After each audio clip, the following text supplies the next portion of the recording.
Kembali lagi di Cerita Cinta Channel. Jangan lupa like, comment, and subscribe ya. Terima kasih. 5 bulan kemudian, ting tung.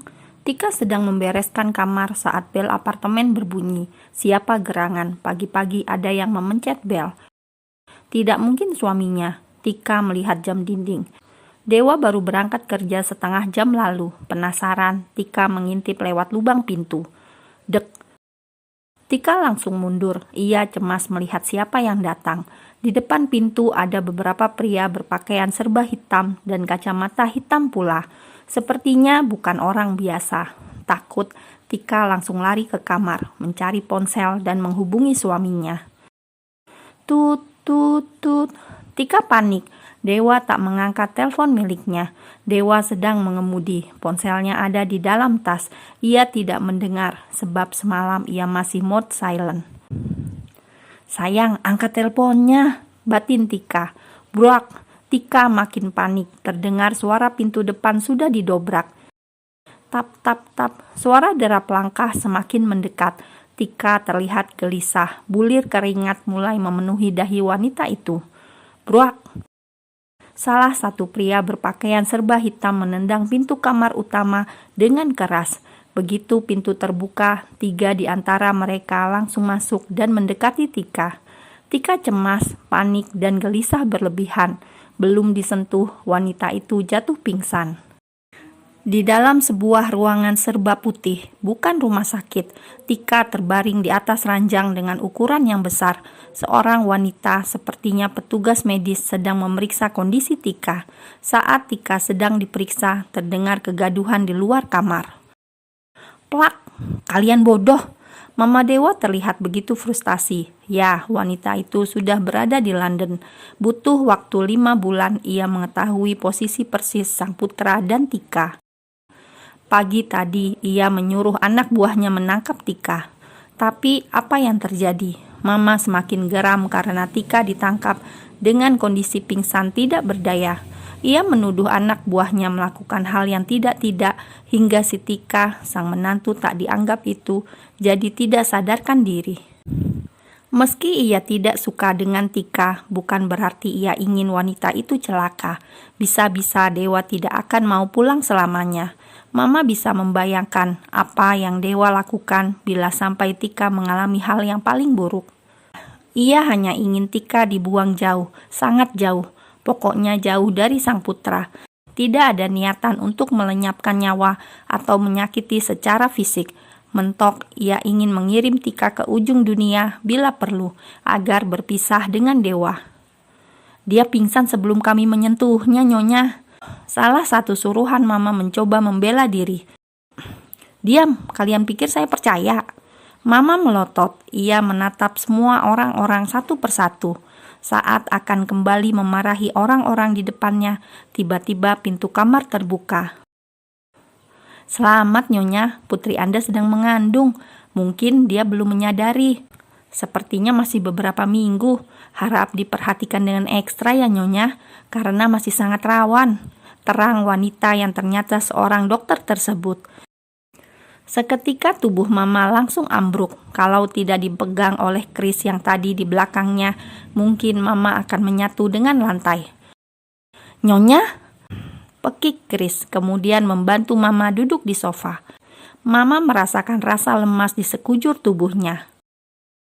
Ponselku Chris, ponselku, ujar Mama dengan linglung. Chris langsung cekatan mengambil ponsel Nyonya besar yang ada di atas meja di dalam tas. Masih dengan tangan yang lemas, Mama menghubungi Dewa. Ia tidak mau anaknya itu akan menyalahkan dirinya bila sampai Tika dan anak dalam kandungan Tika kenapa-kenapa. 5 bulan Dewa bahkan menghilang begitu saja. Mama tidak mau Dewa hilang selamanya karena tindakannya barusan. Halo? Dewa tidak tahu karena itu adalah nomor asing. Cepat ke sini, Mama kirim alamatnya. Klik. Mama menutup ponselnya. Ia meremas benda pipi itu dengan wajah gelisah. Tika hamil, sebuah tamparan yang membuat Mama sulit harus berbuat apa. Mau mengirim Tika ke pegunungan Himalaya, tapi jelas tidak tega dengan bibit yang sedang dikandung Tika. Itu adalah anak Dewa, artinya cucunya sendiri. Mama mendadak jadi dilema, benar-benar buah si malakama. Dewa mengemudi dengan kecepatan penuh. Ia khawatir dengan Tika. Jangan-jangan mamanya kembali mengirim Tika ke tempat yang jauh. Tidak mau terlambat, ia menambah kecepatan, membalap banyak kendaraan sampai mengabaikan keselamatan. Cit! Decitan mobil itu mengusik telinga bagi yang mendengarnya. Buru-buru Dewa masuk ke dalam sebuah tempat. Alamat yang sama seperti yang mamanya kirim kepadanya. Bruak!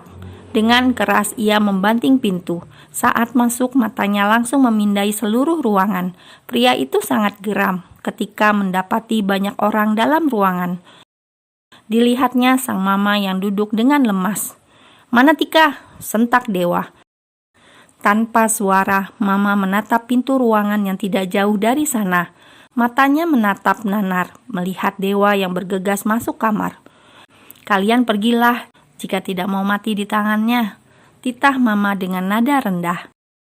Seketika semua orang suruhan mama pergi meninggalkan tempat itu. Yang tersisa hanya mama dan Chris. "Kamu juga pergilah, Chris." "Tapi Nyonya..." "Pergilah, Dewa tidak mungkin menyakitiku." Baru bicara seperti itu, tiba-tiba terdengar teriakan yang menggelegar. "Mama apakan Tika? Mengapa ia tidak sadarkan diri? Apa yang sudah mama lakukan pada istri Dewa?" teriak Dewa dengan emosional. "Pergi, Chris." Mama menatap Krishna, kaki tangannya. Dengan berat hati, pengawal paling setia itu pun meninggalkan mereka berdua. "Apa yang mama lakukan?" "Tenanglah, Wak," ucap mama sambil menatap putranya. Mama sedikit takut melihat mata yang menyalak padanya itu. Itu kali pertama Dewa terlihat begitu sangat murka. "Bagaimana Dewa tenang? Mama keterlaluan." Dewa pikir waktu bisa merubah mama. Mama tetap tidak berubah. Belum puas mama melihat Dewa menderita. "Dewa," ucap mama dengan suara bergetar. Mana ada orang tua yang ingin melihat putranya menderita. Mama hanya tidak suka melihat Dewa menikahi gadis yang tidak memiliki status, hanya kalangan biasa. Apa salah? Mama hanya ingin pendamping yang setara untuk putranya. Apa salah? Oh, Mama Dewa belum sadar, status masih nomor 1. Jangan sebut nama Dewa lagi. Ketika Mama membekukan semua akses harta Dewa, di situ Dewa merasa Mama sudah memutus hubungan kita. Bicara apa kamu? Hanya karena Tika, kamu menentang Mama. Siapa Tika? Dia hanya pelayan. Lalu bagaimana dengan Mama yang sudah mengandung kamu? Bagaimana dengan Mama yang sudah membesarkan kamu? Kamu membenci Mama hanya karena Mama tidak menyukai wanita itu? Serang Mama dengan mata yang sudah perih. Dia istri Dewa, Ma. Dia wanita biasa tapi sangat berarti dalam hidup Dewa. Hanya karena dia miskin, bukan berarti Mama berhak membenci dan menjauhkan Tika dari Dewa. Mama mengepalkan tangan. Meski pada kenyataan ia sangat kalah, tapi hatinya tetap tidak terima. Mama belum bisa menerima perbedaan kasta di antara keduanya. Apalagi sekarang Tika telah hamil. Mama merasa sudah kalah dalam pertempuran ini. Tika menang banyak. Tika sudah mengambil Dewa dari sisinya. Wanita paruh baya itu pun tidak bisa berbuat apa-apa. Melihat mamanya dia membisu, Dewa kembali menghampiri Tika. Ia akan membawa Tika pergi dari tempat itu. Dengan kemarahan yang masih membuncah, Dewa membopong tubuh istrinya yang masih pingsan tersebut. "Hati-hati, dia sedang hamil," ucap Mama lirih. Seketika Dewa langsung berhenti melangkah. "Apa yang Mama katakan?" Masih sambil membopong tubuh istrinya, Dewa nampak terkejut mendengar ucapan sang mama. Ini karena Tika belum mengatakan kabar itu. Andai Dewa tahu, Tika juga tidak tahu kalau dirinya sedang hamil. Tika baru telat beberapa hari, belum berani mengecek dengan alat kehamilan. Karena beberapa bulan lalu, telat hanya seminggu. Buru-buru Tika cek. Ternyata telat datang bulan, banyak pikiran. Tinggal di luar negeri tanpa orang yang dikenal, budaya baru, orang baru, dan tempat baru. Mungkin Tika butuh penyesuaian lagi. Ditambah Dewa sudah sibuk bekerja. Tika mungkin jenuh di apartemen saja. Ketika kemarin ia benar-benar telat, dikira mungkin faktor pikiran lagi. Ia pun tidak buru-buru seperti sebelumnya, takut kecewa, tapi tidak tahunya ia malah hamil benaran.